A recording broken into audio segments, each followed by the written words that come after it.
intan paling mahal, mutiara paling berharga, tidak lain adalah nilai-nilai keimanan. Kalau itu sudah tergadai, apalagi yang bisa kita banggakan dalam kehidupan ini? Kita merasa harta kita berharga, belum ada artinya ketimbang iman. Kedudukan kita punya nilai pun belum ada artinya ketimbang dengan nilai-nilai keimanan. Itu intan paling mahal, itu mutiara paling berharga. Harta baru ada manfaatnya kalau dilandasi dengan iman.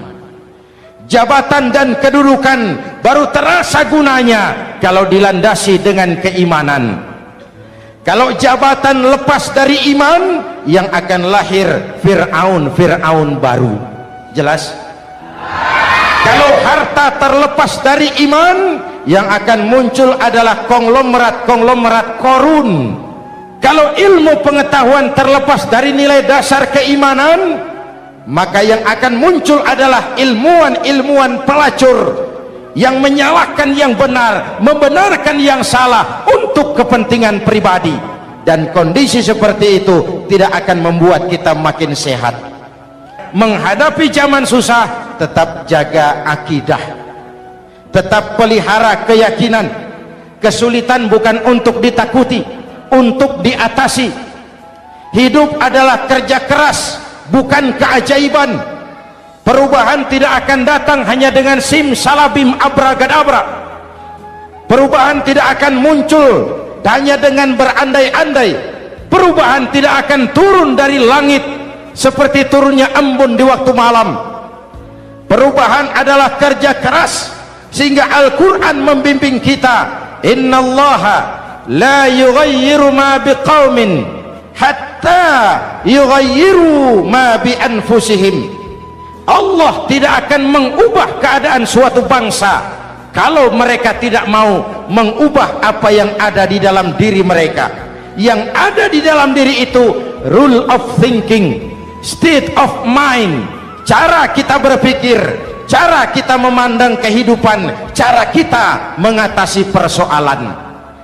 Boleh zaman berubah, akidah jangan sampai goyah. Silahkan masa berganti, tapi keyakinan jangan mati. Sekali la ilaha illallah sampai tetes darah paling penghabisan, tetap la ilaha illallah.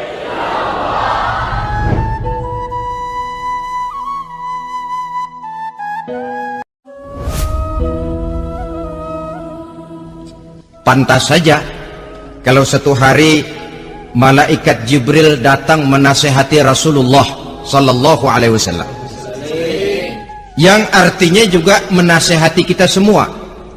Apa kata malaikat Jibril kepada baginda Nabi? Ya Muhammad, ish ma syi'ta fa innaka mayyitun. Hai Muhammad, hiduplah semau kamu, tapi jangan lupa kamu pasti akan mati. Kalau memang dilarang tidak terlarang, dicegah tidak tercegah, kamu mau melaksanakan hidup menurut maumu sendiri, persilakan, hiduplah menurut mau dan gayamu. Tapi jangan lupa, fa innaka mayyitun, satu saat kau pasti bakal mati. Dan mati itu bukan akhir dari segalanya, dia babak baru bagi kehidupan selanjutnya. Silakan hidup menurut maumu, tapi jangan lupa kau pasti akan mati. Wa'mal ma syi'ta fa innaka majziyun bih. Kerjakan apa saja yang kamu mau. Kalau kau mau menghalalkan segala macam cara, persilahkan halalkan segala macam cara. Tapi jangan lupa kau akan mendapat balasan dari seluruh amal perbuatanmu. Wa ahbib ma syi'ta fa innaka mufariquhu. Dan cintailah apa saja yang mau kau cintai. Kau cintai anak istrimu, silahkan. Kau cintai harta bendamu, tafadhal. Kau cintai tanah airmu, kau cintai pangkat dan jabatanmu, persilahkan. Tapi jangan lupa, fa innaka mufariquhu, kau pasti akan berpisah dan akan meninggalkan segala yang kau cintai itu. Apa artinya ini buat kita? Ternyata sesudah maut datang menjemput kita, ada kehidupan sesudah hidup yang sekarang ini.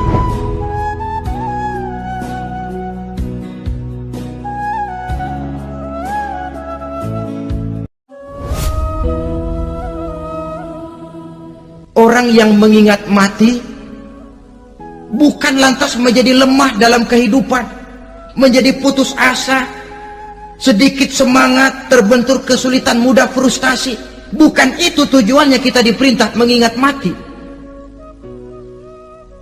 Jelasnya Islam menganjurkan kita untuk mengingat mati guna maksud-maksud yang positif, supaya orang lalu sadar hidup ini cuma sebentar.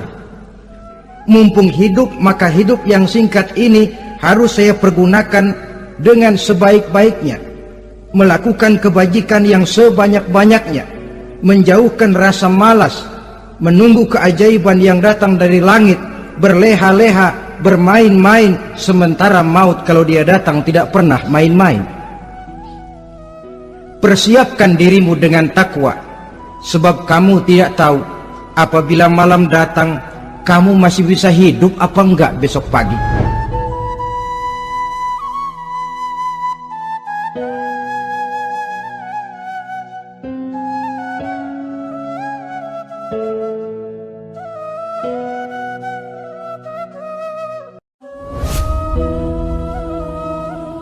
Bahwa bagi kita itu pendidikan tidak lain upaya mencerdaskan otak anak. Jangan sampai sebab ini kelihatannya pembangunan makin maju, persaingan hidup makin tajam, tensi ekonomi semakin tinggi, sementara jumlah tenaga kerja dengan lapangan kerja yang tersedia jauh dari mencukupi. Jikalau tidak membekali anak dengan pendidikan yang menunjang lapangan pekerjaan, orang tua khawatir, takut sekali anaknya jadi gelandangan. Dikhawatirkannya kehidupan dunia ini, sementara dia lupa kalau anaknya bisa jadi gelandangan di akhirat. Padahal selama-lamanya gelandangan di dunia paling seumur manusia itu 60 tahun, 70 tahun lah umur orang sekarang. 70 itu sudah luar biasa itu. Tapi kalau harus menggelandang di akhirat, menjadi gelandangan di akhirat, alangkah menyedihkannya. Apakah akan kita korbankan satu kehidupan yang langgeng, abadi, cuma karena tertipu oleh fata morgana dan kamuflase? Kita korbankan yang sedikit, kita korbankan yang besar karena kita memilih yang sedikit.